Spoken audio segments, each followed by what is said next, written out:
नमस्कार।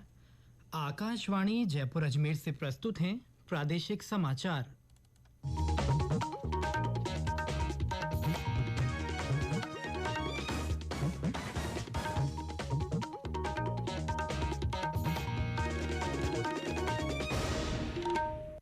मुख्य समाचार। प्रदेश भर में अखंड सौभाग्य का प्रतीक करवा चौथ का पर्व पारंपरिक श्रद्धा और उल्लास के साथ मनाया जा रहा है। राज्य के कई जिलों में दिव्यांगजनों को सरकारी योजनाओं का लाभ दिलाने के लिए हो रहे हैं विशेष शिविरों के आयोजन। धौलपुर जिले में बाड़ी कस्बे के पास सड़क हादसे में 12 लोगों की मृत्यु। प्रधानमंत्री नरेंद्र मोदी ने हादसे के शिकार लोगों के प्रति व्यक्त की संवेदना। और प्रदेश में कई स्थानों पर बारिश होने और ओले गिरने से बदला मौसम का मिजाज।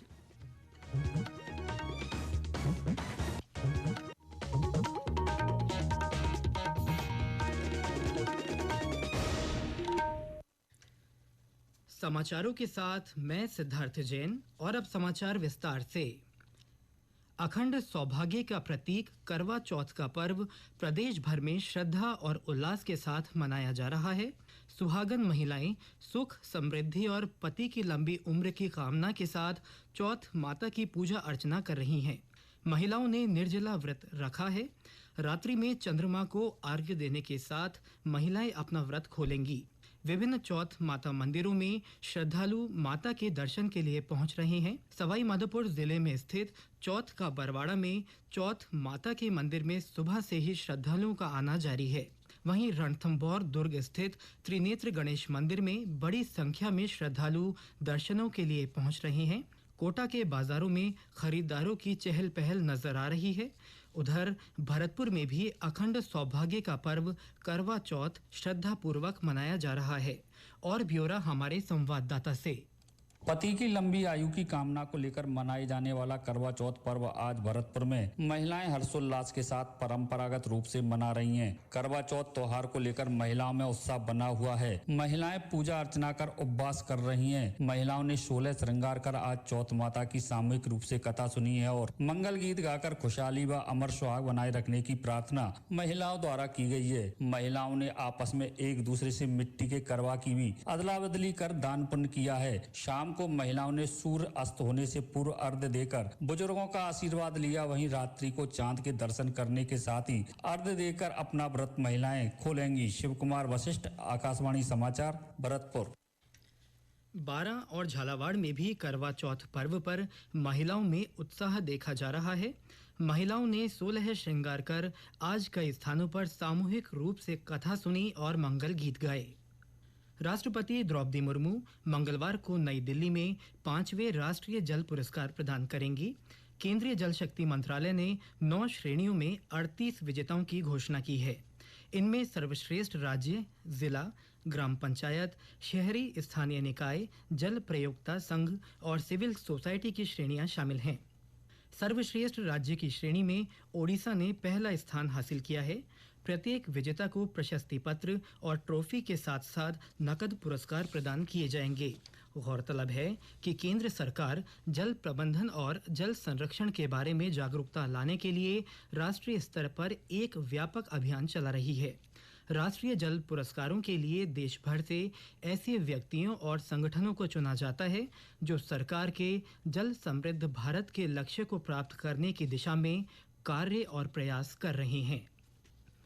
प्रधानमंत्री नरेंद्र मोदी ने कहा है कि सिविल सेवकों को नई तकनीकी विकास के साथ खुद को अपडेट रखने की आवश्यकता है ताकि वे बढ़ते मानकों को पूरा कर सकें। कल नई दिल्ली में डॉक्टर अंबेडकर अंतर्राष्ट्रीय केंद्र में कर्मयोगी सप्ताह का शुभारंभ करते हुए प्रधानमंत्री ने कहा कि मिशन कर्मयोगी इसमें मददगार साबित हो सकता है। प्रधानमंत्री ने कहा कि मिशन कर्मयोगी के माध्यम से सरकार का लक्ष्य ऐसे मानव संसाधन तैयार करना है जो देश के विकास की प्रेरक शक्ति बनेंगे। उन्होंने इस बात पर जोर दिया कि राष्ट्रीय शिक्षण सप्ताह के दौरान नई सीख और अनुभव कार्य प्रणालियों को बेहतर बनाने में ताकत और मदद प्रदान करेंगे। इससे वर्ष 2047 तक विकसित भारत का लक्ष्य पाने में मदद मिलेगी। गौरतलब है कि मिशन कर्मयोगी की शुरुआत सितंबर 2020 में की गई थी। इसमें वैश्विक परिप्रेक्ष्य के साथ भारतीय लोकाचार पर आधारित भविष्य के लिए तैयार सिविल सेवा की कल्पना की गई थी।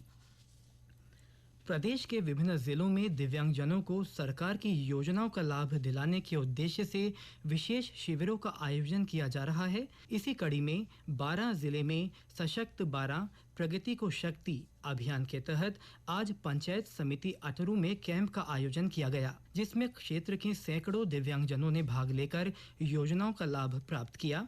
इसी तरह बाड़मेर जिला प्रशासन की ओर से भी जिले भर में शिविर आयोजित किए जा रहे हैं। और ब्यौरा हमारे संवाददाता से।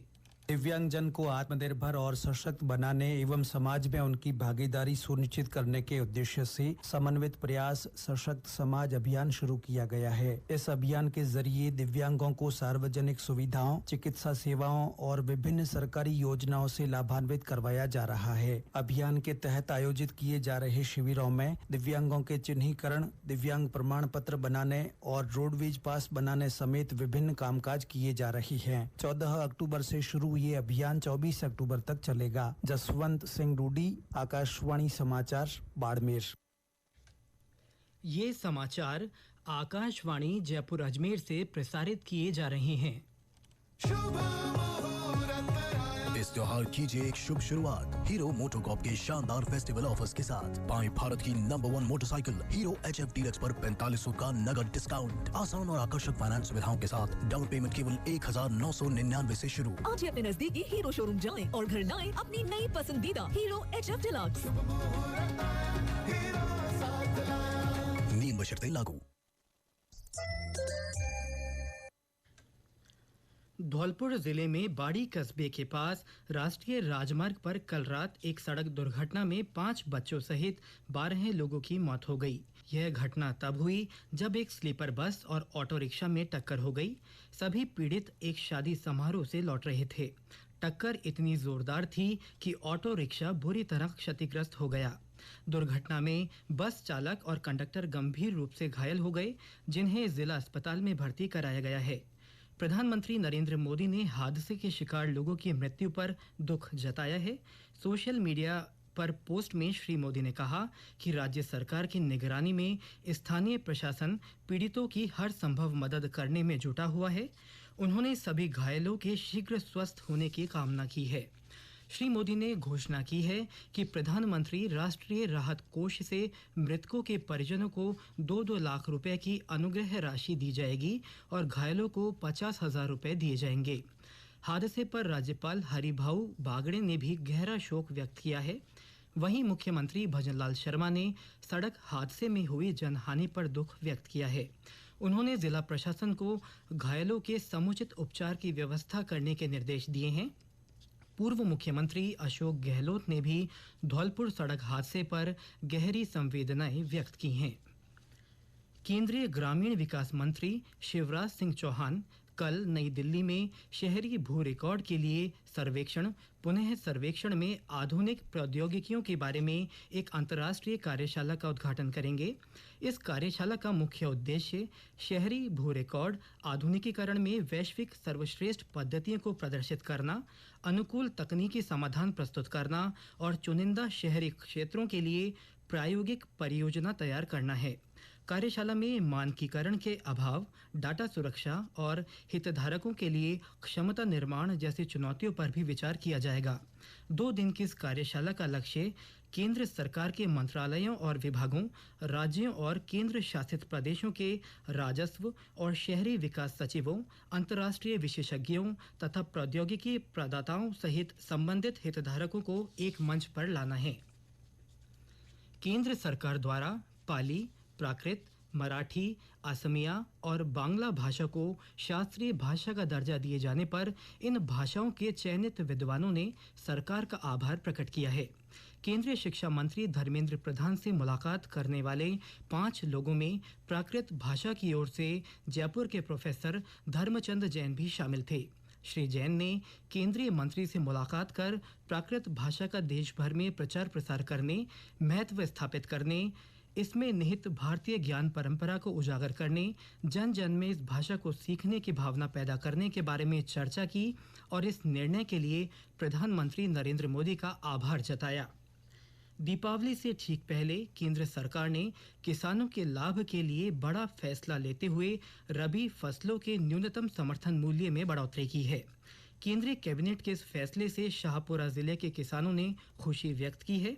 किसान उदयलाल सिरोठा और द्वारका प्रसाद ने किसान हितैषी निर्णय को लेकर केंद्र सरकार का आभार व्यक्त किया है। केंद्र सरकार ने हमारे किसानों के लिए दीपावली से पहले बहुत बड़ा तोहफा दिया है। हमारे किसानों को एमएसपी रेट बढ़ाई गई है, जिसमें हमारे किसानों में हर्ष का माहौल है। वह एमएसपी सरसों में 300 रुपए, गेहूं में 150 रुपए, जौ में 130 रुपए, चना में 210 रुपए बढ़ाए हैं। श्रीमान नरेंद्र जी मोदी प्रधानमंत्री जी का हार्दिक आभार। किसानों को बहुत बड़ी सौगात दी है। हम किसान हैं, हमारे लिए गेहूं, सरसों, चना जो में रेटें बढ़ाई है। जो पहले रेटें थी उन्होंने समर्थन मूल्य ज्यादा कर दिया है, जिसमें सरसों में 300 रुपए, गेहूं में 150 रुपए, चना में 210 रुपए, जो में 130 रुपए बढ़ाए। और हमारे एरिया में बहुत बारिश होने से लोग बाग गेहूं की, चने की, सरसों की अधिक खेती करेंगे, जिससे हम किसानों को बहुत ज्यादा फायदा होगा, बहुत पैसा मिलेगा। और अब मौसम। प्रदेश में ज्यादातर स्थानों पर दिन में तेज गर्मी और सुबह शाम हल्की सर्दी का असर देखा जा रहा है। आज दौसा जिले में दोपहर बाद कई स्थानों पर बारिश हुई और सीकराय क्षेत्र में कुछ स्थानों पर ओले भी गिरे। जिले में रबी की बुवाई से पहले हुई बारिश से किसानों को लाभ होगा। श्रीगंगानगर में कई स्थानों पर हल्की बरसात के साथ ओलावृष्टि हुई। भरतपुर में भी सुबह से बादल छाए हुए हैं और कुछ स्थानों पर बूंदाबांदी होने से गर्मी से थोड़ी राहत मिली है। मौसम केंद्र जयपुर के अनुसार आज धौलपुर, करौली और दौसा जिलों में कुछ स्थानों पर बादल गरजने के साथ हल्की से मध्यम बारिश होने का पूर्वानुमान है। वहीं टोंक, भरतपुर, जयपुर, अजमेर, सीकर, अलवर, सवाई माधोपुर, कोटा, जैसलमेर, बाड़मेर और जालौर जिलों में मेघ गर्जन के साथ कहीं-कहीं हल्की बरसात हो सकती है। और अंत में मुख्य समाचार एक बार फिर। प्रदेश भर में अखंड सौभाग्य का प्रतीक करवा चौथ का पर्व पारंपरिक श्रद्धा और उल्लास के साथ मनाया जा रहा है। राज्य के कई जिलों में दिव्यांगजनों को सरकारी योजनाओं का लाभ दिलाने के लिए विशेष शिविरों के आयोजन हो रहे हैं। धौलपुर जिले में बाड़ी कस्बे के पास सड़क हादसे में 12 लोगों की मृत्यु हो गई। प्रधानमंत्री नरेंद्र मोदी ने हादसे के शिकार लोगों के प्रति संवेदना व्यक्त की है। और प्रदेश में कई स्थानों पर बारिश होने और ओले गिरने से मौसम का मिजाज बदल गया है। इसके साथ ही प्रादेशिक समाचार बुलेटिन समाप्त हुआ। नमस्कार।